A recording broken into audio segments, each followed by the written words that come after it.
Hello my dears ladies and gentleman, எல்லோரும் நல்லா இருக்கீங்கன்னு நினைக்கிறேன். நம்ம லாஸ்ட் வீடியோவில் சிரோசிஸ் ஆஃப் லிவர்னு ஒரு டாபிக் பார்த்தோம். ஸோ அதோட கண்டினியூஸ் ஆகிட்டு அதில் உள்ள ட்ரீட்மெண்ட் தான் சர்ஜரி ட்ரீட்மெண்ட், லிவர் டிரான்ஸ்பிளான்டேஷன் சொன்னேன். ஸோ இன்றைக்கி லிவர் டிரான்ஸ்பிளான்டேஷன் அந்த ப்ரொசீஜரை பற்றி தான் நான் இன்றைக்கி உங்களுக்கு டீட்டெயிலாக எக்ஸ்பிளைன் பண்ணி தர போகிறேன். அப்போ நம்ம குயிக்காக வீடியோக்குள்ளாடி போகலாம். லிவர் டிரான்ஸ்பிளான்டேஷன்னா என்ன? லிவர் டிரான்ஸ்பிளான்டேஷன்னா நம்மளோட கல்லீரல் ஒழுங்காக வேலை செய்யாத சமயத்தில் நமக்கு இன்னொரு ஆள் அவங்க கல்லீரலில் ஒரு சின்ன பகுதியை நமக்கு டொனேட் பண்ணுறாங்க. அவங்கள கல்லீரலில் ஒரு சின்ன போர்ஷனை எடுத்து நமக்கு வைக்கிறாங்க. ஸோ இதனால ரெண்டு பேருக்குமே பெனிஃபிட்டு. டொனேட் பண்ணவங்களும் நல்லா இருக்கிறாங்க, ரெசிபியன்ட்டும் நல்லா இருக்கிறாங்க. ஸோ இது எப்படி பண்ணுறாங்கன்னு உள்ளதை நம்ம அடுத்தடுத்து பார்ப்போம். இந்த லிவர் சர்ஜரி எல்லாருக்குமே அட்வைஸ் பண்ண மாட்டாங்க. நம்ம பாடி ஹெல்த்தை பொறுத்து தான் அட்வைஸ் பண்ணாங்க. கொஞ்சம் ஹெல்த்தியாக இருக்கிறாங்க அந்த சிச்சுவேஷனில் இவங்களால ஆப்ரேஷன் பண்ண முடியும், அதுக்கு டாலரேட் பண்ணுவாங்க, ஆப்ரேஷனுக்கு அடுத்து ரெக்கவரி ஆகி வந்துடுவாங்க. ஸோ இந்த சமயத்தில் தான் நம்ம சர்ஜன் என்ன பண்ணுறாங்கன்னா அவங்களுக்கு மெல்டு ஸ்கோர்னு ஒன்று உண்டு. அந்த நமக்கு பெயின் ஸ்கோர் இருக்கிறது மாதிரி. ஸோ மெல்டு ஸ்கோர் இது எபோவ் 15க்கு மேலே இருந்துச்சுன்னா நமக்கு சர்ஜரிக்கு இது பண்ணுறாங்க. ஸோ அந்த சமயத்தில் நம்ம ரிலேஷன் கிட்ட, நமக்கு தெரிஞ்சவங்க யாராச்சும் மெடிக்கல் ஃபீல்டர் இருக்காங்கன்னா அவங்க கிட்ட, ஒரு 2 டாக்டர்ஸ் கிட்ட விசாரிச்சுக்கிட்டு நம்ம லிவருக்கு ஒன்று ரெஜிஸ்டர் பண்ணி வைக்கணும். நம்ம இப்போ கடாவர் முறையில் ரெஜிஸ்டர் பண்ணி வைக்கலாம். கடாவர் மீன்ஸ் நம்ம இறந்தவங்க கிட்டேருந்து ஒரு லிவரை எடுத்து வைக்கிறது. ஸோ இதுக்கு நம்ம ரெஜிஸ்டர் பண்ணி வைக்கணும். இல்லைன்னா நம்ம ரிலேஷன் யாராவது நமக்கு லிவர் டொனேட் பண்ணலாம். நம்ம கடாவரில் ரெஜிஸ்ட்ரேஷன் பண்ணி வைக்கும்போது நமக்கு அவ்வளோ குயிக்காக நமக்கு ஆர்கன் கிடைக்கிறது கிடையாது. ஸோ நம்ம பாடி கண்டிஷனை பொறுத்து, நம்ம பாடி கண்டிஷன் ஓகே நமக்கு இன்னும் ரொம்ப டைம் இருந்துச்சுன்னா நமக்கு கடாவர் இதில் ரெஜிஸ்ட்ரேஷன் பண்ணி வைக்கலாம். அப்படி இல்லை நம்ம பாடி கண்டிஷன் ரொம்ப மோசமான நிலைமையில் இருந்துச்சுன்னா நம்ம டோனார், நம்ம ரிலேஷன் யாருக்கிட்ட இருந்தாவது குயிக்காக நம்ம லிவர் வைக்கிறது தான் ரொம்ப முக்கியம். அதுக்கப்புறம் நம்ம ஹாஸ்பிட்டல் போனதுக்கப்புறம் நம்ம எல்லாருக்கிட்டனும் ஒரு ஃபிட்னஸ் வாங்கணும். நம்ம ஆப்ரேஷனுக்கு, நம்ம ஹார்ட்டுக்காக இருக்கட்டும், நம்ம கண்ணுக்காக இருக்கட்டும், ஈவன் பல்லுக்காக இருக்கட்டும். ஸோ எல்லாருக்கிட்ட இருந்துமே ஆப்ரேஷனுக்கு ஓகேவா இருக்கிறேன் அப்படின்னு ஒரு ஃபிட்னஸ் வாங்கணும். ஸோ ஃபிட்னஸ் வாங்கினதுக்கப்புறம் நம்ம சர்ஜன் பார்த்துக்கிட்டு நம்மளை சர்ஜரிக்கு ஓகே பண்ணுவாங்க. சேம் அனஸ்தீசியா ஃபிட்னஸும் வாங்கணும். நம்ம ஒரு ஆப்ரேஷனில் மயக்க மருந்து நமக்கு செடேஷன் கொடுக்கறது ரொம்ப அவசியமான ஒன்று. ஸோ இது ரொம்ப மேஜர் சர்ஜரி. ஸோ நம்ம மயக்க மருந்து டாக்டர் கிட்ட இருந்தும் ஃபிட்னஸ் ரொம்ப அவசியம். ஒப்பீனியன் வாங்கினதுக்கு அப்புறம் நம்மளுக்கு ஒரு கன்சர்ன் ஃபார்மில் சைன் பண்ண சொல்லுவாங்க. நம்ம கன்சர்ன் ஃபார்மில் சைன் பண்ணும்போது எதுக்குமே பயப்பட வேண்டிய அவசியம் கிடையாது. ஏன்னா ஆல்ரெடி உங்களுக்கு ஒரு நல்ல ஒரு டயட்டிஷியன்ஸ் டீமு, உங்களுக்கு ஒரு அட்வைஸ் டீமு உங்கள் கூட வருவாங்க. ஸோ இது ஒரு மேஜர் சர்ஜரி தான். பட் நிறைய பேர் இது பண்ணுறதுல மோஸ்ட் ஆஃப் பேர் ரெக்கவர் ஆகி வந்துடுறாங்க. ஸோ எதுக்குமே ஒரி பண்ண வேண்டிய அவசியம் கிடையாது. சேம் டைமில் நம்ம டோனாருக்கும் அவங்க ஒரு ஃபிட்னஸ் பார்ப்பாங்க, நம்ம டோனாருக்கும் ஸ்கேன் பார்ப்பாங்க, பிளட் டெஸ்ட் பார்ப்பாங்க, இதெல்லாமே பார்ப்பாங்க. பார்த்துக்கிட்டு நம்ம டோனாரும் எதுக்கும் ஒரி பண்ண வேண்டிய அவசியம் கிடையாது. சேம் டைமில் 2 பேருமே ப்ரொசீஜருக்கு போகிறாங்க. அப்புறம் 2 பேருக்குமே ப்ரொசீஜர் நடக்குது.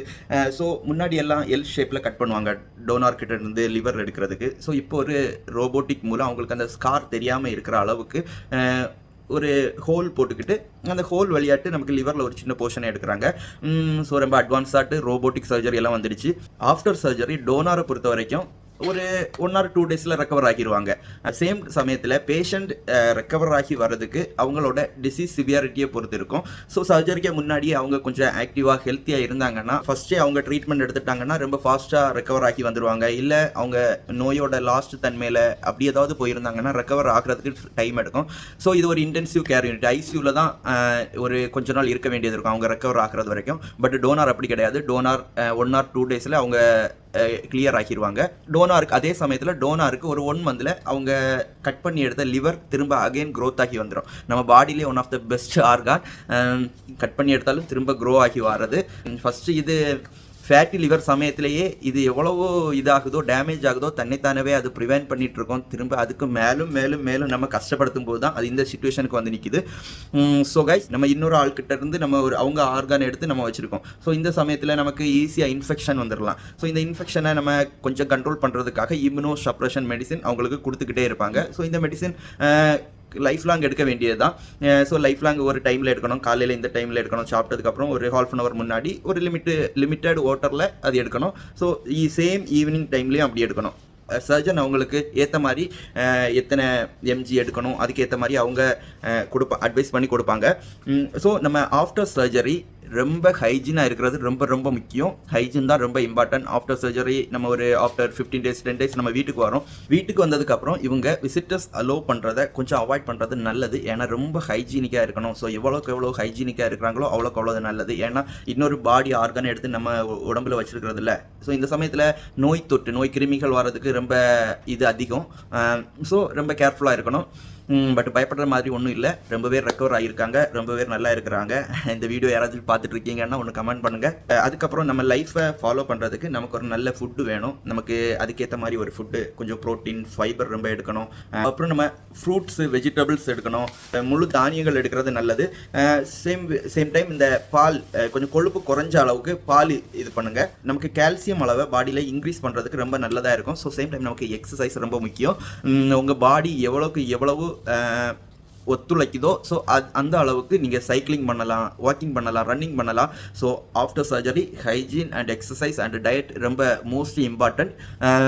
ஸோ ஃப்ரெண்ட்ஸ், அப்போ நம்ம இந்த வீடியோ எல்லாருக்கும் பிடிச்சிருக்கோன்னு நினைக்கிறேன். அதுக்கு மேலே உங்களுக்கு எல்லாருக்குமே இந்த சிரோசிஸ் ஆஃப் லிவரை பற்றி நிறைய டவுட் இருக்கும். ஸோ ஏதாவது டவுட் இருந்துச்சுன்னா நீங்கள் கீழே கமெண்ட் பண்ணுங்கள். இல்லைன்னா உங்களுக்கு வேறு ஏதாவது டயக்னோசிஸுக்கு ஒரு நல்ல ஒரு எக்ஸ்ப்ளனேஷன் வேணும், என்ன ட்ரீட்மெண்ட் பண்ணால் பெஸ்ட்டாக இருக்கும், அப்படி ஏதாவது உங்களுக்கு டவுட் இருந்துச்சுனாலும் ஒன்று கமெண்ட் பண்ணுங்கள். முடிஞ்ச அளவுக்கு ஹெல்ப் பண்ணுறேன். அப்போது see you on of the next video. Bye.